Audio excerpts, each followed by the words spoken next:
I never believed in the paranormal. I was always the logical one among my friends, the guy who needed proof, science, a reason for everything. That changed last winter, when I experienced something that still keeps me up at night. Something that still visits me. It started when I moved into a new apartment. Just a one-bedroom, older place on the third floor of a quiet building. Nothing fancy. But the rent was cheap, and it was close to my new job. The first few nights were fine. But on the fourth night, I woke up. Not from a noise, but from the feeling of being watched. I tried to turn my head, but I couldn't move. My arms, my legs, my chest. Completely frozen. Only my eyes could move. I was awake, but trapped inside my own body. Soft heartbeat begins under the narration. That's when I noticed something in the corner of the room. A shadow. It was tall, almost touching the ceiling. And I swear, it was breathing. Slow, ragged breaths. It just stood there, unmoving, staring at me.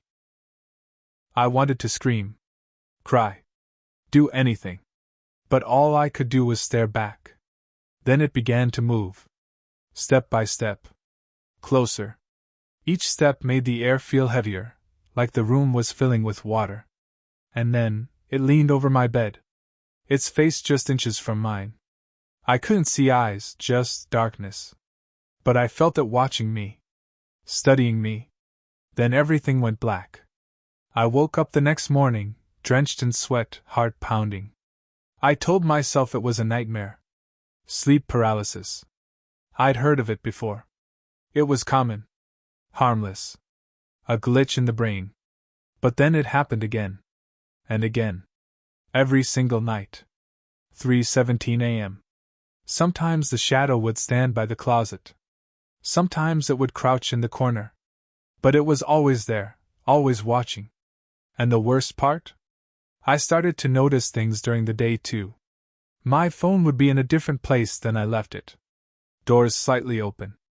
Whispers in the back of my mind, too faint to understand, but always there when I was alone. I started recording myself at night with a voice-activated app. The first few nights? Just silence. But on the fifth night, at exactly 3:17 a.m., there was a sound. A whisper. Clear. Right next to my phone mic. It said, "Still can't move, can you?" I deleted the app that night.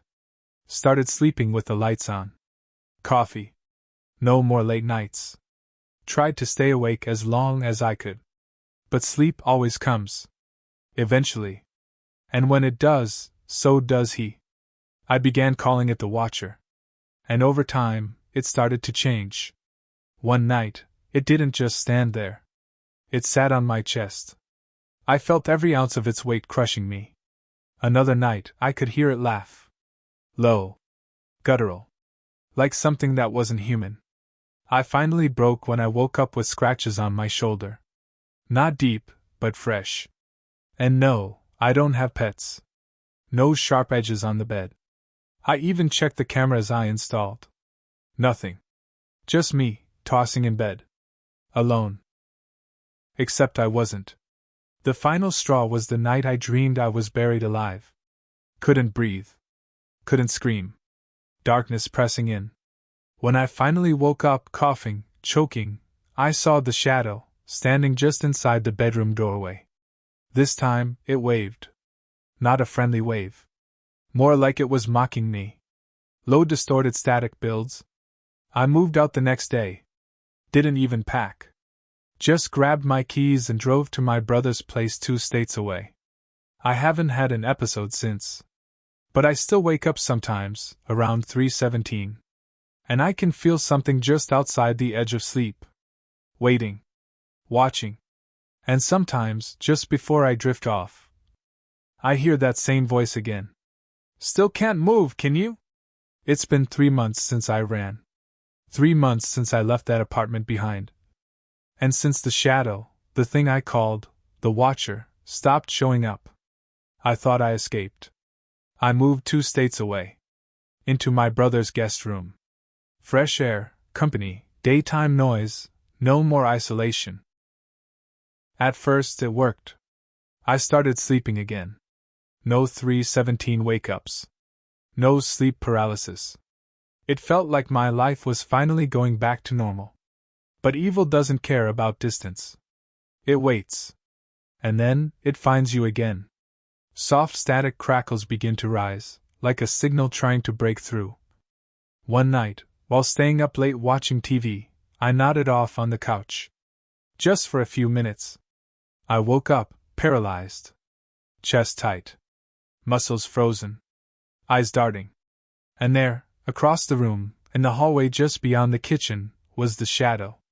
The Watcher. But it was different now. Taller. Thinner. And flickering, like static, like it didn't belong in this world. It didn't move toward me this time. It just tilted its head, unnaturally far, and whispered in a voice that sounded like dry leaves scraping pavement. "You can run, but you'll always dream." I screamed when I woke up, for real this time. My brother came rushing in, thinking I had a seizure. I told him it was just a nightmare. But it wasn't. I knew it. It had found me. Low droning music begins again, this time more chaotic underneath. That was just the beginning.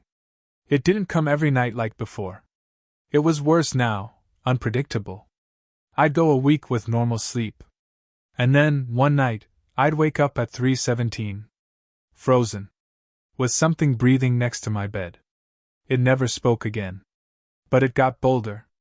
I began dreaming of places I'd never seen. Waking up with mud on my feet. Waking up standing, facing the mirror. Unable to remember how I got there. Then came the smell. A rotting, sweet, burnt meat kind of smell. Only in my room. Only at 3:17. Add faint gasping sound layered over ambient noise.